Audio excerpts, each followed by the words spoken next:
بسم الله الرحمن الرحيم. إن الحمد لله نحمده ونستعينه ونستغفره ونعوذ بالله من شرور أنفسنا ومن سيئات أعمالنا. من يهده الله فلا مضل له ومن يضلله فلا هادي له، وأشهد أن لا إله إلا الله وحده لا شريك له، وأشهد أن سيدنا ومولانا محمدًا عبده ورسوله أرسله بالحق بشيرا ونذيرا بين يدي الساعة. من يطع الله ورسوله فقد رشد واهتدى، ومن يعص الله ورسوله فقد ضل وغوى. أما بعد، فإن خير الحديث كتاب الله، وخير الهدي هدي محمد صلى الله عليه وسلم، وشر الأمور محدثاتها، وكل محدثة بدعة، وكل بدعة ضلالة، وكل ضلالة في النار، أو كما قال عليه الصلاة والسلام. أيها الناس، قال الله تعالى في القرآن المجيد: أعوذ بالله من الشيطان الرجيم، بسم الله الرحمن الرحيم. يا أيها الذين آمنوا اتقوا الله حق تقاته ولا تموتن إلا وأنتم مسلمون. وقال الله عز وجل: يا أيها الذين آمنوا اتقوا الله ولتنظر نفس ما قدمت لغد واتقوا الله إن الله خبير بما تعملون. وقال الله ربنا عز وجل: يا أيها الذين آمنوا كتب عليكم الصيام كما كتب على الذين من قبلكم لعلكم تتقون. وقال الله عز وجل: شهر رمضان الذي أنزل فيه القرآن هدى للناس وبينات من الهدى والفرقان، فمن شهد منكم الشهر فليصمه. وقال النبي صلى الله عليه وسلم في شهر شعبان: إنه قد أتاكم شهر رمضان، شهر يجود الله به على عباده وينزل الرحمة ويحط الخطايا ويستجيب الدعاء، وأروا الله من أنفسكم خيرا، فإن الشقي من حرم فيه رحمة الله. وقال النبي صلى الله عليه وسلم: وينادي مناد: يا باغي الخير أقبل، ويا باغي الشر أقصر، وله اتقاء من النار، وذلك كل ليلة في شهر رمضان، أو كما قال عليه الصلاة والسلام. مصلیان گرامی قدر، اللہ رب العالمین کا بے پناہ شکر اور احسان ہے کہ اس اللہ تعالیٰ نے ہم لوگوں کو ایمان اور اسلام کی توفیق اور سعادت بخشی۔ اللہ تعالیٰ کی اس نعمت پر ہمیں اللہ تعالیٰ کا شکر بجا لانا چاہیے کہ اللہ تو نے ہمیں اسلام پر قائم رکھا، ایمان کی شہادت دینے والا اور ایمان کے تقاضوں کو پورے کرنے والا بنایا۔ اسی کے ساتھ ساتھ زبان سے شکرانے کی ادائیگی کے ساتھ ساتھ ہمیں پیارے نبی صلی اللہ علیہ وسلم پر درود بھیجنا چاہیے۔ اللہم صلی وسلم وبارک علی نبینا محمد صلی اللہ علیہ وسلم، جن کی محنتوں، کاوشوں، قربانیوں سے یہ دین اسلام ہم تک پہنچا اور ساری دنیا تک پہنچا۔ ہم سب اللہ تعالیٰ کی شکر گزاری کے لیے ہمیشہ اس بات کا استحضار رکھیں کہ اگر اللہ تعالیٰ نے ہمیں ایمان کی اور اسلام کی توفیق نہیں بخشی ہوتی تو ہم دنیا کے گندے لوگ ہوتے، ورس لوگ ہوتے، انتہائی یعنی بے وقوف قسم کے لوگ ہوتے، جیسا کہ ہماری نگاہوں کے سامنے میں ہم دیکھتے ہیں کہ ہمارے ہی جیسے لوگ ہیں، عقل و شعور بھی رکھتے ہیں، آنکھیں بھی رکھتے ہیں، سوچنے کی صلاحیتیں بھی رکھتے ہیں، لیکن ان سب کے باوجود اسلام کی دولت اور ایمان کی دولت سے سرفراز نہ ہونے کی وجہ سے وہ لوگ انتہائی گندگی میں پڑے ہوئے ہیں۔ وہ لوگ اپنے جیسے انسانوں کی پوجا کرتے ہیں، یہی نہیں بلکہ اپنے سے کمتر جانوروں کی پوجا کرتے ہیں، یہی نہیں بلکہ بدترین چیزوں کی پوجا کرتے ہیں، وہ کتے ہوں، سور ہوں، بلی ہوں، سانپ ہوں، یہی نہیں بے جان چیزوں کی وہ پوجا کرتے ہیں، جیسے کہ پتھر ہو، جیسے کہ وہ پیڑ ہو، جیسے کہ وہ پودے ہوں۔ اس حد تک انسان گر جاتا ہے جب اسے ایمان کی دولت سے محروم کر دیا جاتا ہے۔ جب یہ دیکھ لینے کے بعد، اپنے ملک میں اس کا مشاہدہ کر لینے کے بعد ہمارے دل میں یہ شعور جاگنا چاہیے اور شکر کا جذبہ اللہ کے تئیں بے پناہ امڑ کے آنا چاہیے۔ پروردگار عالم تو مہربان ہے، بے پناہ مہربان ہے ہمارے اوپر کہ تو نے ہمیں ایمان کی دولت سے سرفراز فرمایا، اسلام کی دولت سے سرفراز فرمایا، اور جس کی وجہ سے ہم اس پستی سے، اس ذلت سے، اس رسوائی سے اور اس گمراہی سے بچ گئے۔ اللہ تیرا شکر ہے۔ اللہم لک الحمد علی نعمت الاسلام وکفا۔ اے اللہ تیرا شکر ہے کہ تو نے ہمیں اسلام کی دولت سے سرفراز فرمایا اور یہ ہمارے لیے کافی ہے۔ اللہ تعالیٰ اپنے بندوں کو اپنے قریب کرنا چاہتا ہے۔ اللہ تعالیٰ اپنے بندوں کے دلوں میں اپنی محبت بٹھانا چاہتا ہے۔ اللہ تعالیٰ اس اسلام کے ذریعے سے اپنے بندوں کے دل میں اپنا تقوی بٹھانا چاہتا ہے، اور اس تقوی، اس محبت، اس خشیت اور اس خوف کو پیدا کرنے کے لیے اللہ تعالیٰ نے ایک نظام بنا رکھا ہے، اور اس نظام کے تحت اللہ کا بندہ جب اس نظام میں اپنے آپ کو فٹ کرتا ہے تو کبھی شیطان جب اسے بہکا دیتا ہے تو پھر وہ شیطان کے بہکاوے سے باہر نکلتا ہے اور اس نظام کے ذریعے سے، اس طریقے کے ذریعے سے اپنے دل میں اللہ کی محبت کو بٹھاتا ہے۔ چنانچہ اس طریقے اور اس نظام میں عبادت کا جو نظام ہے، وہ فرض عبادتیں، چاہے وہ نماز ہو، چاہے وہ روزے ہوں، چاہے وہ حج ہو، چاہے وہ زکوٰۃ ہو، ان عبادتوں کے ذریعے سے اللہ تعالیٰ اپنے بندوں کو اپنے قریب رکھتا ہے اور اس کے اندر تقویٰ پیدا کرتا ہے، اس کے دل میں اپنی محبت پیدا کرتا ہے۔ چنانچہ جب جب مومن بندہ اذان کی آواز سن کر کے مسجد میں آتا ہے اور نماز کی ادائیگی کرتا ہے تو شیطان مایوس ہوتا ہے اور وہ بھاگتا ہے اللہ کے بندے سے کہ اللہ، میں نے تو تیرے بندے کو گمراہی کے سارے طریقے اپنائے، لیکن یہ پلٹ کر کے تیری ہی بارگاہ میں پہنچ جاتا ہے اور تیرے گھر میں آ کر کے تیرے لیے سجدہ ریز ہو جاتا ہے، گویا کہ مجھے دھتکار دیتا ہے۔ انہی عبادتوں کے طریقوں میں سے، تقویٰ پیدا کرنے کے طریقوں میں سے، اللہ کی محبت اور اللہ کا خوف اپنے دل میں پیدا کرنے والے طریقوں میں سے اور عبادتوں میں سے ایک عظیم عبادت، اور وہ مہینے بھر کی عبادت ہے، وہ تربیت کی عبادت ہے، اپنے دل کی ٹریننگ کی عبادت ہے، خیر اور نیکی کے کاموں کے لیے اپنے آپ کو تیار کرنے اور آمادہ کرنے کا مہینہ ہے۔ وہ مہینہ ہے رمضان المبارک کا مہینہ۔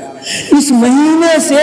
بطور خاص مومن بندے کے اندر تقویٰ پیدا ہوتا ہے، محبت الہی پیدا ہوتی ہے، اللہ سے لگاؤ پیدا ہوتا ہے، انابت پیدا ہوتی ہے، اللہ کی طرف مائل ہونا، اللہ سے مانگنے کا جذبہ پیدا ہوتا ہے، اور ایک بندے میں جو بندگی کی چاہت ہوتی ہے اس چاہت کو ایک طرح سے پرواز ملتی ہے، اور اس چاہت کی وجہ سے بندہ ٹوٹ کر کے اپنے رب کی طرف آتا ہے۔ اللہ تعالیٰ نے قرآن مجید میں ارشاد فرمایا کہ یا ایھا الذین آمنوا کتب علیکم الصیام، اور مومنو، روزہ تمہارے اوپر فرض کیا گیا ہے، اور روزہ اس سے پہلے یعنی تم سے پہلے کی امتوں پر بھی فرض کیا گیا تھا، لعلکم تتقون، تاکہ تمہارے اندر تقویٰ پیدا ہو، تاکہ تمہارے اندر اللہ کا خوف پیدا ہو۔ گویا کہ اللہ کی محبت اس دل میں بٹھانے کے لیے، اللہ کا خوف اس دل میں بٹھانے کے لیے، اللہ کی محبت اس دل میں رچانے اور بسانے کے لیے یہ بہار کا مہینہ ہے، یہ فصل گلوں والا ہے رمضان المبارک کا مہینہ۔ اس مہینے میں اس مہینے کا انتظار کیا جائے۔ صلحاء اور پچھلے مفکرین کے بارے میں آتا ہے، محدثین کے بارے میں آتا ہے کہ وہ لوگ رمضان المبارک کی آمد سے 6 مہینہ پہلے ہی سے رمضان کے استقبال کی تیاری کیا کرتے تھے کہ تقویٰ کا مہینہ آ رہا ہے، رب سے ملاقات کا مہینہ آ رہا ہے، رب سے باتیں کرنے کا مہینہ آ رہا ہے، رب سے گناہوں کی معافی کروانے کا مہینہ آ رہا ہے، رب سے استغفار کا مہینہ آ رہا ہے، رب سے مانگ کر کے جنت سے نجات حاصل کرنے کا مہینہ آ رہا ہے۔ اس کا استقبال کیا جائے، اس کا ماحول بنایا جائے، اس کی تیاری ابھی سے کی جائے۔ اللہ کے نبی صلی اللہ علیہ وسلم رمضان المبارک کے استقبال میں شعبان کے مہینے میں ہی تیاری شروع فرما دیتے تھے۔ آپ صلی اللہ علیہ وسلم کے بارے میں اما عائشہ رضی اللہ عنہا فرماتی ہیں کہ آپ صلی اللہ علیہ وسلم کو میں نے رمضان کے علاوہ کسی اور مہینے میں لگاتار اور مستقل روزہ رکھتے ہوئے نہیں دیکھا سوائے شعبان کے مہینے کے۔ شعبان کے مہینے میں استقلال کے ساتھ مستقل آپ روزہ رکھتے تھے۔ ایک روایت میں اما عائشہ کہتی ہے کہ میں نے اللہ کے نبی کو روزہ رکھتے ہوئے شعبان کے مہینے میں دیکھا، اتنا تسلسل سے روزہ رکھتے تھے کہ لگتا تھا کہ آپ روزہ چھوڑیں گے ہی نہیں۔ آپ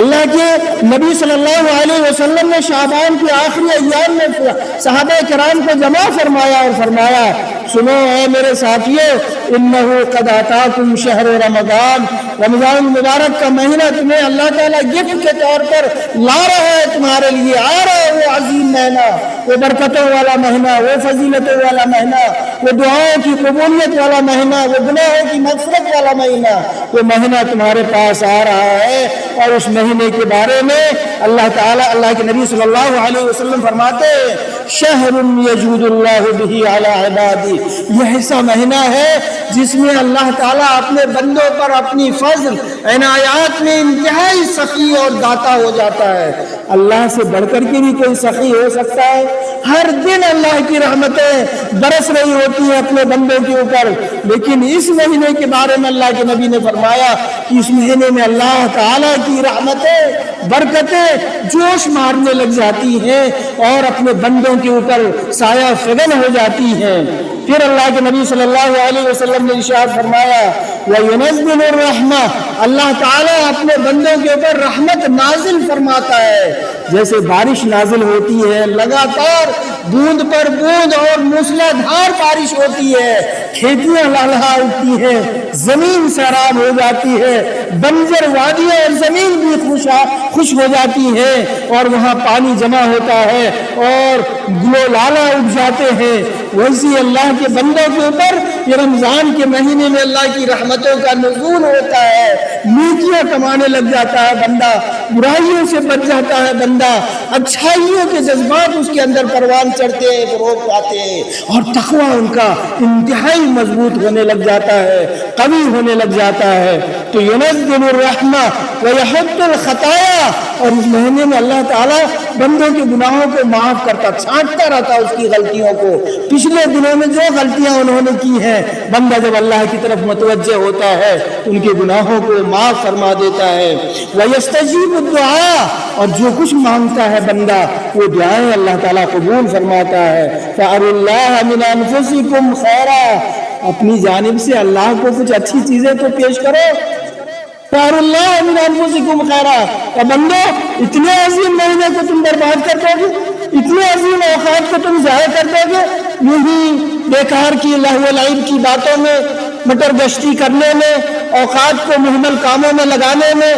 تلاوت قرآن نہ کرنے میں، اللہ سے مانگنے میں، سنکوچت ہونے میں، یہ سارے مہمل کام کر کے تم ضائع کر دو گے؟ نہیں، اللہ تم کو کہہ رہا، اللہ کے رسول تم سے کہہ رہے ہیں، فَأَرُوا اللَّهَ، تم دکھاؤ اللہ کو، پیش کرو اللہ کے سامنے جو اچھی چیزیں تم پیش کر سکتے ہو، گویا استقبال کرو رمضان کا۔ آپ تصور کریں پوری دنیا کا بادشاہ جو آپ سے کہہ رہا ہے اور اس کا ایلچی، اس کا پیغمبر آپ سے کہہ رہا ہے کہ عظیم مہینہ آپ کے اوپر آ رہا ہے، یہ مغفرت کا مہینہ ہے، یہ اللہ سے معافی مانگنے کا مہینہ ہے، اللہ کی عنایتوں کو سمیٹنے کا مہینہ ہے، رزق میں بڑھوتری کرانے کا مہینہ ہے، گناہوں سے اپنے آپ کو پاک صاف کرنے کا مہینہ ہے، اپنے اسٹیٹس اور مقام کو اللہ کے نزدیک بلند کرانے کا مہینہ ہے، اللہ کے رجسٹر میں، اللہ کے فرشتوں کے رجسٹر میں ایک اچھے مسلمان کے نام کی حیثیت سے اپنے نام کو درج کرانے کا مہینہ ہے، گناہوں سے معافی کرانے کے بعد جہنم سے نجات حاصل کر کے جنت میں جانے کا مہینہ ہے، اپنی اولاد کی نیک نامی حاصل کرنے کا مہینہ ہے، اپنی روزی میں برکت حاصل کرنے کا مہینہ ہے یہ، اور اس طریقے سے پوری امت کے لیے ایک نئے سال کے آغاز کا مہینہ ہے۔ اس مہینے کو اے مسلمانوں فَأَرُوا، اپنے اعمال دکھاؤ اللہ تعالیٰ کو، خیر کے اعمال، اچھائی کے اعمال، دعاؤں کے اعمال، جذبات کے اعمال، نیک جذبات کے اعمال پیش کرو اللہ کے سامنے میں۔ یہ اللہ کے نبی صلی اللہ علیہ وسلم نے فرمایا۔ ایک جگہ اللہ کے نبی صلی اللہ علیہ وسلم نے فرمایا کہ اللہ تعالیٰ اس مہینے میں آسمان دنیا پہ آ کر کے اعلان کر رہا ہوتا ہے رات میں، وَيُنَادِي مُنَادٍ، بلانے والا، پکارنے والا یہ پکار رہا ہوتا ہے، یا باغی الخیر اقبل، اے اچھائیوں کے چاہنے والے اب تو آؤ اللہ کی طرف دوڑ کر کے، وَيَا بَاغِيَ الشَّرِّ اقصر، اور برائیوں کے چاہنے والے اب تو برائیوں سے رک جاؤ۔ یہ مہینہ وہ مہینہ ہے کہ نیکیوں کی طرف دوڑ لگانے کا مہینہ ہے، اچھائیوں کی طرف دوڑ لگانے کا مہینہ ہے، نیکی سمیٹنے کے لیے آگے بڑھنے کا مہینہ ہے، اور برائیوں کو ترک کر دینے کا یہ مہینہ ہے۔ یہ عظیم مہینہ جو ہمیں اللہ تعالیٰ کی جانب سے ملنے والا ہے، اس مہینے میں اللہ تعالیٰ یستجیب اللہ من عبادہ الدعاء، اس مہینے میں اللہ تعالیٰ اپنے بندوں سے دعاؤں کو قبول فرماتا ہے۔ رمضان و موطن اجابت الدعاء، یہ جو مہینہ ہے رمضان کا آنے والا ہے، یہ دعا قبول کرنے کا مہینہ ہے۔ اور ایک جگہ اللہ کے نبی نے فرمایا کہ وہ شخص بدبخت لوگوں میں سے 3 قسم کے لوگ انتہائی شقی اور بدبخت ہیں، ان میں سے ایک وہ ہے جو اپنے والدین کو بڑھاپے میں پائے، معافی نہ منع، جنت نہ حاصل کر سکے ان کی خدمت کر کے۔ دوسرا وہ جو اللہ کے نبی صلی اللہ علیہ وسلم کا نام اس کے سامنے آئے اور صلی اللہ علیہ وسلم درود بھی اللہ کے نبی پر نہ بھیج سکے۔ اور تیسرا وہ جسے رمضان کا مہینہ ملے اور اس مہینے میں روزے رکھ کر کے، تلاوت کر کے، عبادات کر کے، گناہوں سے معافی مانگ کر کے، گڑ گڑا کر کے اللہ سے اپنے گناہوں کی بخشش نہ کرا سکے اور جنت نہ حاصل کر سکے، انتہائی شقی القلب ہے، بدبخت ہے وہ انسان۔ میرے بھائیوں، اس رمضان مبارک کے استقبال کے ایام ہیں، شعبان کے 15 ایام گزر رہے ہیں اور مختصر 2 ہفتے 13 14 15 دن اور بچ گئے ہیں، رمضان المبارک کی آمد ہے۔ کہیں ایسا نہ ہو کہ روزہ جب گزرنے لگ جائے، مہینہ آئے اور گزرنے لگ جائے تو آخری دنوں ہم چرچا کرنے لگ جائیں، یا روزہ گزرنے کے بعد چرچا کرنے لگ جائیں، جیسا کہ ہوتا بالعموم، رمضان کا مہینہ آیا تھا کچھ نہیں کر پائے، بڑا افسوس ہوتا، بڑا دکھ ہوتا ہے۔ وقت ہے وہ افسوس اور دکھ کا اظہار 1 مہینہ بعد جو ہم کریں گے، اس کی تیاری ابھی کریں کہ وہ افسوس اس وقت نہ کرنا پڑے ہمیں، اس کی پلاننگ ہم ابھی سے کریں کہ وہ افسوس کرنے کا وقت، ہاتھ ملنے کا وقت نہ آئے، بلکہ ہم پوری تیاری کر کے رمضان سے جتنا فائدہ اٹھا سکتے ہیں وہ فائدہ ہم لوگ اٹھانے کی کوشش کریں گے۔ شہر رمضان الذی انزل فیہ القرآن ھدی للناس وبینات من الھدی والفرقان، رمضان کا مہینہ وہ مہینہ ہے جس مہینے میں قرآن نازل ہوا ہے۔ یہ قرآن پوری انسانیت کے لیے ہدایت کا مہینہ ہے، ہدایت کی کتاب ہے، اور اس کتاب میں حق اور باطل کو واضح طور سے پیش کیا گیا ہے۔ اب آئیے تیاری کی بات کہ کیا کیا تیاری ہم کریں اس رمضان کے استقبال کے لیے، اس رمضان کی آمد پہ اور اس سے پہلے اپنے آپ کو کیسے کیسے ہم تیار کریں۔ ایک نوٹ بک رکھیں اپنے ساتھ، ایک قلم رکھیں اپنے ساتھ اور اس تیاری کو نوٹ کرنا شروع کریں۔ نمبر 1، رمضان المبارک کے مہینے میں ہم رمضان کے روزے انتہائی اہتمام اور شوق کے ساتھ رکھیں گے، اللہ کے لیے رکھیں گے۔ جو کچھ بھی عمل ہم اللہ کے لیے کرتے ہیں اللہ تعالیٰ اسے قبول کرتا ہے، اور جو عمل اللہ کے لیے نہیں انسانوں کے لیے ہم کرتے ہیں، یعنی ریاکاری اور دکھاوا ہوتا ہے، وہ عمل انسان کے منہ پر مار دیا جاتا ہے، چاہے وہ شہید ہونے والا عمل کیا نہ ہو، چاہے وہ بہت بڑا عالم دین پوری زندگی دعوت کا کام کیوں نہ کرتا رہا ہو، چاہے وہ بہت بڑا تاجر انسان کروڑوں اربوں کیوں نہ خرچ کر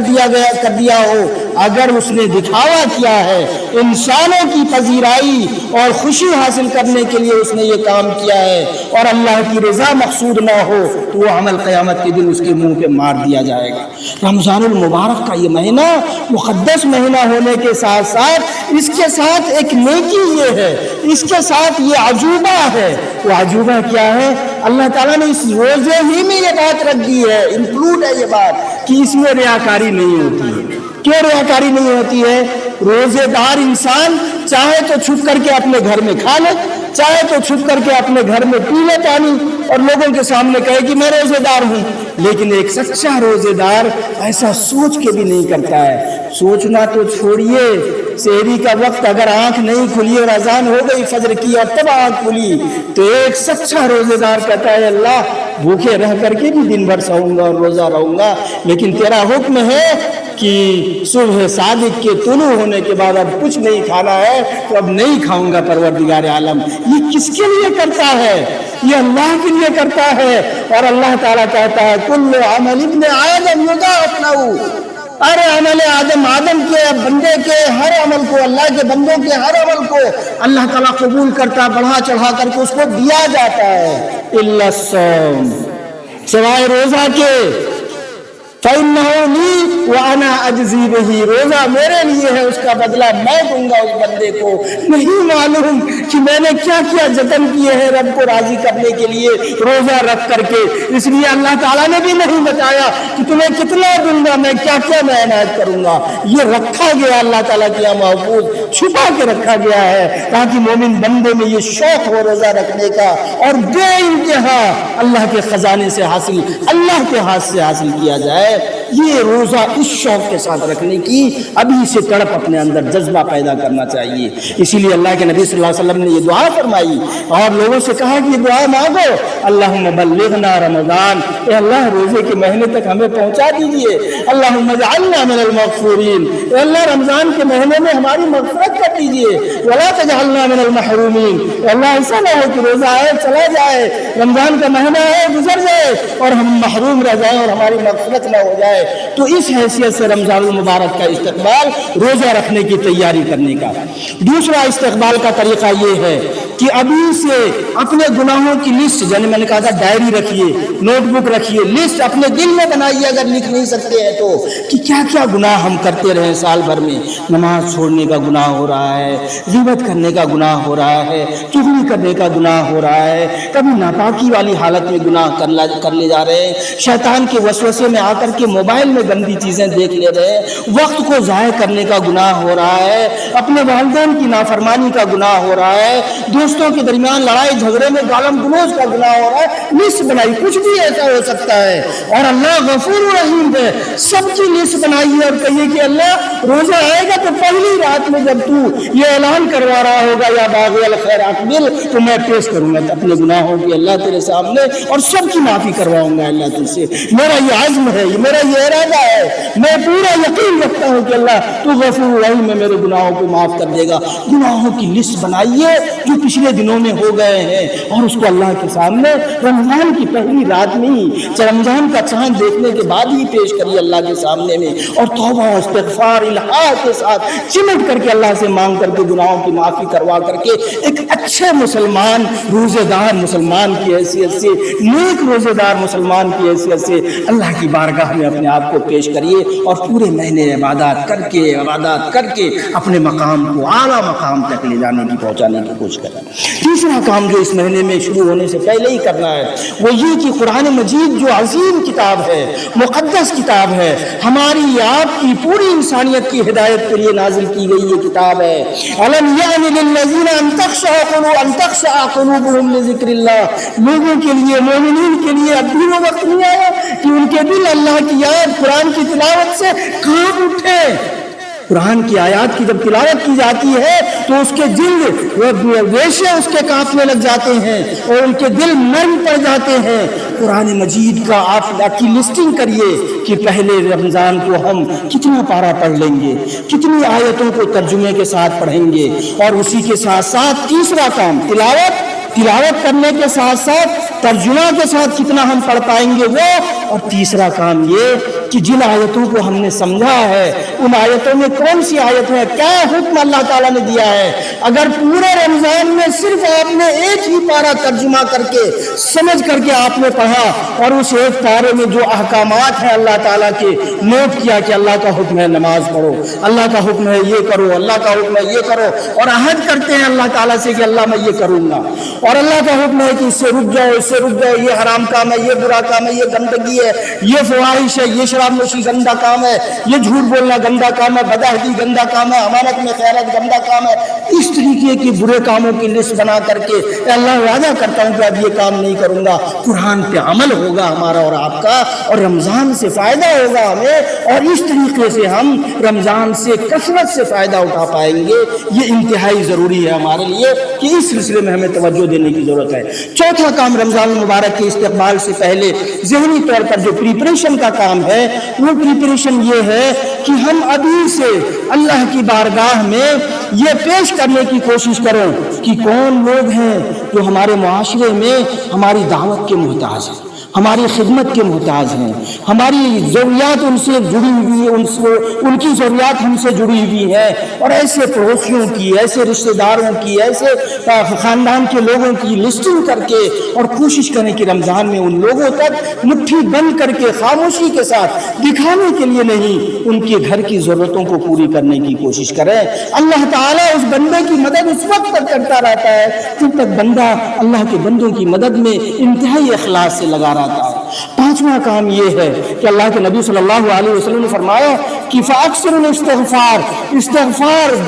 یعنی کثرت سے اللہ سے معافی مانگو۔ اس مہینے میں صبح و شام جو اوقات میسر ہوں، دن میں، روزے کے اوقات میں، رات میں، اور جیسے اوقات میسر ہوں اس میں آپ اللہ تعالیٰ سے گناہوں کی معافی مانگیں۔ اللہ کے نبی صلی اللہ علیہ وسلم فرماتے ہیں کہ میں اللہ تعالیٰ سے 100 بار گناہوں کی معافی دن بھر میں مانگتا ہوں، اور ایک روایت میں 70 بار دن بھر پہ اللہ تعالیٰ سے معافی مانگتا ہوں۔ اگر اللہ کے رسول صلی اللہ علیہ وسلم یہ معافی مانگتے ہیں جبکہ آپ کا کوئی گناہ نہیں ہے، تو ہم تو گناہگار ہیں، سراپا گناہگار ہیں۔ اپنے گناہوں کی معافی کے لیے ہم اللہ تعالیٰ کے سامنے چمٹیں، اللہ سے مانگیں اور گڑ گڑا کر کے اللہ سے اپنے گناہوں کی معافی مانگیں۔ اللہ تعالیٰ ہمارے گناہوں کو جب معاف کر دے گا تو ایک ایسا انسان ہم بن کر کے نکلیں گے جو آئیڈیل ہوں گے، مثالی ہوں گے، با کردار ہوں گے، با اخلاق ہوں گے۔ اسی لیے اللہ کے نبی نے فرمایا کہ رمضان المبارک کے مہینے میں جس شخص کو روزے کا مہینہ ملا اور روزہ رکھتے ہوئے گناہ کو نہیں چھوڑتا، فسق و فجور کو نہیں چھوڑتا،